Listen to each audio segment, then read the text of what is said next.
Hi, it is now currently 2:58 in the morning. I've been trying to sleep, and finally about 1:30 I came down. I have so much going through my head, and I realized I haven't done a video blog since after my surgery. And since there's so much going on, I figured this might be the best way. On Monday, we went to my Neurooncologist at U of M. It was the easiest MRI scan ever. They put me in an open MRI machine. I had headphones on to listen to music. I took 2 Ativan. So I was very excited that process was very smooth, because the last time, the minute they put me in the machine, even before the technician went out of the room, I was screaming and crying, panicking for her to come back and get me out. I couldn't do it. So that was the one good thing. When we went and talked to Dr. Mimosa, we talked about how I'm having seizures all of a sudden. They started probably about 4 months ago. Me and Molly were trying to discuss it, and there was only like 1 or 2 a week. Suddenly, like April 7th, April 8th, I went from having maybe 1 a day to 15 or 20 a day. So we had to talk to him about that, obviously. He's put me on another medication, Klonopin. Really don't want to take it, but do what you have to do. I keep saying When it came time to review the MRI, he told us that the growth has been stable. It has not increased, it hasn't decreased, but there has been a change.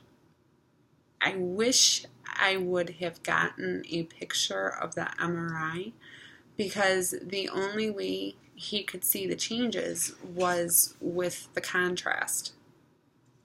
Without the contrast, you really couldn't notice a change. So me and Molly can't decide if it was that the center of the tumor was darker or lighter. I thought with the contrast it appeared darker, while they thought it appeared lighter. So I'm totally confused now, which one it was. But after the initial panic, after the initial feeling of dread, since he did say that he thinks it's growing into a stage 3, I decided I wasn't going to take the RSO and talk about different treatment options. But I kind of remembered reading somewhere an article about RSO and an MRI they were discouraged by. They didn't think that the RSO was changing anything. But the MRI scans, the tumor was either darker, and that's why, or lighter, why they didn't think it was working, but it was. So now I'm researching, is it possible that the RSO is working and we don't know what to look for on the MRI for changes? So I'm researching that right now. I'm clinging to the hope that this is the right direction, that maybe the RSO is working. The reason why I thought maybe I don't want to say thought maybe, I was convinced that my brain tumor is changing is because of the seizure activity, how it all of a sudden just like exploded. I don't know how else to describe it. I mean, you go from maybe 1 a week to maybe 1 a day to 15 to 20 a day. In that short a time, it's scary. And you do think, oh my gosh, it's probably doubled in size. Something's wrong. So that is what convinced me that it's probably going into stage 3. But like I said, I ran into research. I've posted questions on multiple forums that deal with the RSO. I had somebody respond saying she believes she read somewhere the same thing, that when it starts changing, it kind of looks darker. So we're just guessing right now, pretty much trying to figure this out, because obviously my doctor is not knowledgeable of the RSO. So, and if it is going into stage 3, that's when we have to start figuring things out. I've been very scared to do radiation. I think I've explained this numerous times with my family's history with dementia. It scares me. It absolutely scares me. But I had a friend suggest maybe I should go get the genetic testing to see if I have the genetic marker for it. Because if I don't, I will do the radiation. I have no problem. Well, I don't want to say no problem, but I would do the radiation because that is my concern, is the dementia. And if I don't have that gene, let's do it.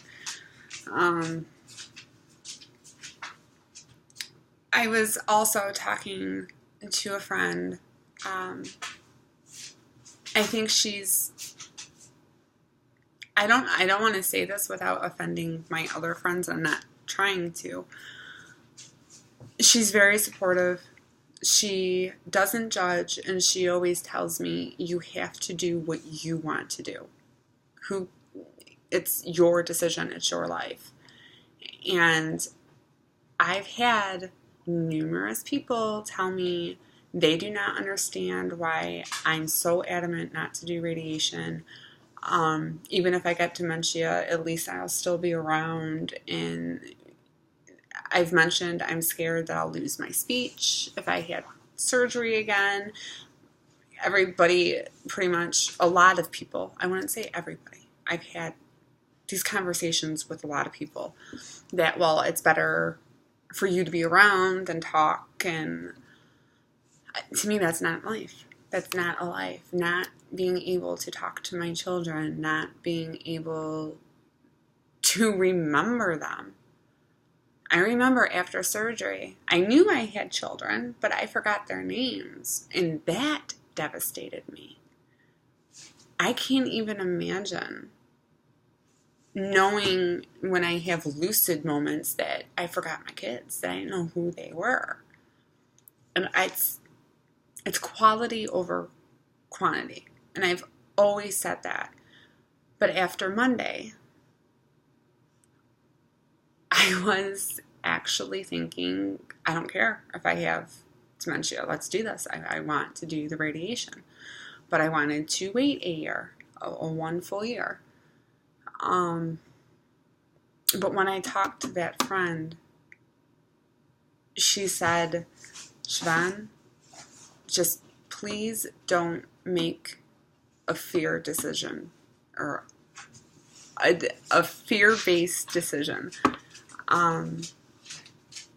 She's totally right. And I think she really put me back into perspective that even though I'm scared, I know what I want. I've always said what I wanted. And I can't get scared and change it. And I know that sounds unreasonable to a lot of people, but I watched my grandma. I watched her in a hospital in one of her fugue states, or whatever you want to say, where she wasn't there. And all of a sudden, she had a lucid moment. And I had a conversation with her for probably about 15 minutes. She was really lucid. And she kept saying she is worried that her family doesn't think that she knows them. And she wants everybody to know that she loves them with all her heart.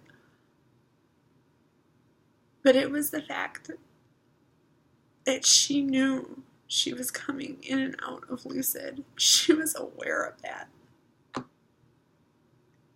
And the devastation on her face will always stick with me. And I think because of that, I don't ever want to, I never want to feel like that. And it could be, I don't do the radiation and the brain tumor does that too. But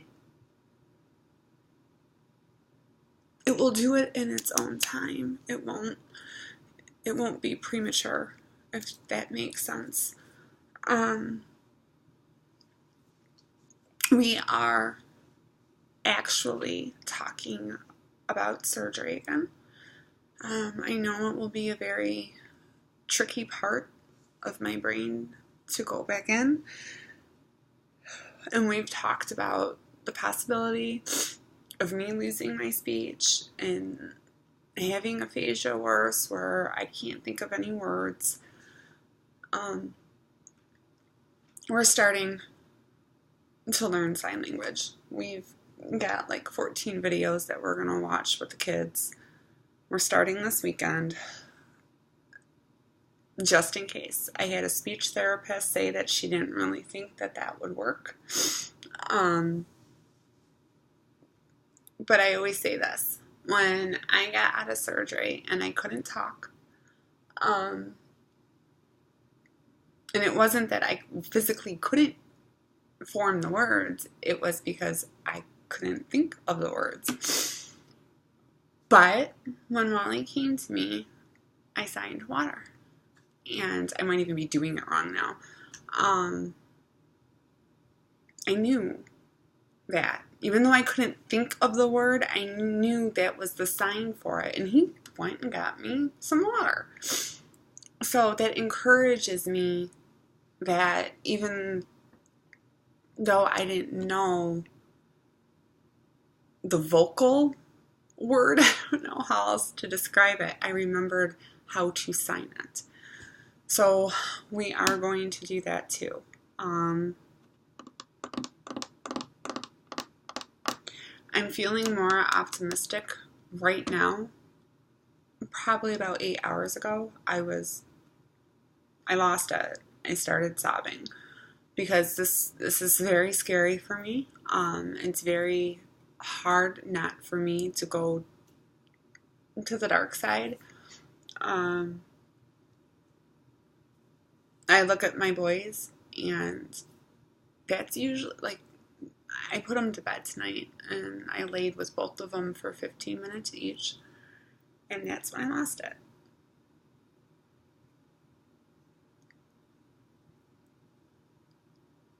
And part of this is selfish, but they're so young, and I keep thinking that if this is going to a stage 3, I know we don't know yet, and I'm not trying to say it is. This is me. I always think of different possibilities and scenarios, and some are bad, some are good.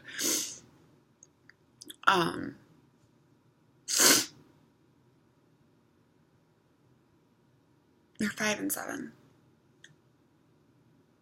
And if this is progressing to a grade 3, it means it progressed in 3 months. And that scares me.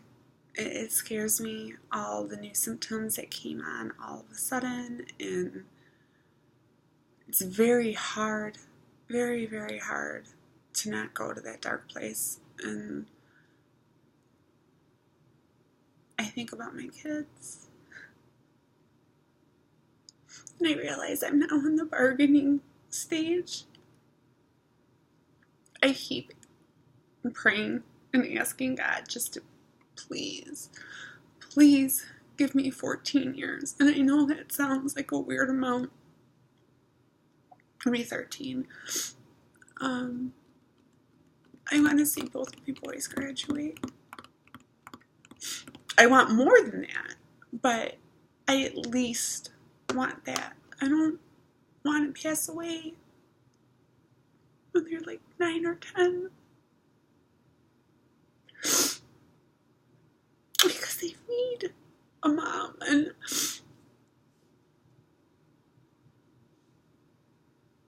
I don't know. I think, well, maybe they could get a stepmom, but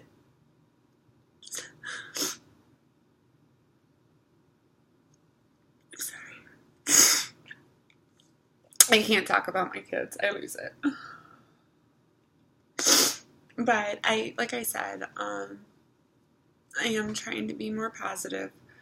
I am trying to research like crazy other alternative treatments. I want to get on an all-organic diet. I don't want to say diet. I want a lifestyle change. I want to cut sugar out and have a more alkaline-based diet. Because I refuse to let this end my life too soon. So I know I've been kind of, I don't want to say negative, but down, for the past 2 days on Facebook. But it doesn't mean I'm giving up. It doesn't mean I think that there's nothing else we can do. It just means I have to get a new plan in order. But that means we have to research again. So I know this video has been very long, and if anybody has been watching it for the past 18 minutes, I'm surprised that you've been here that long. I don't know. I just really wanted to get my thoughts out there. I guess that's it. Bye.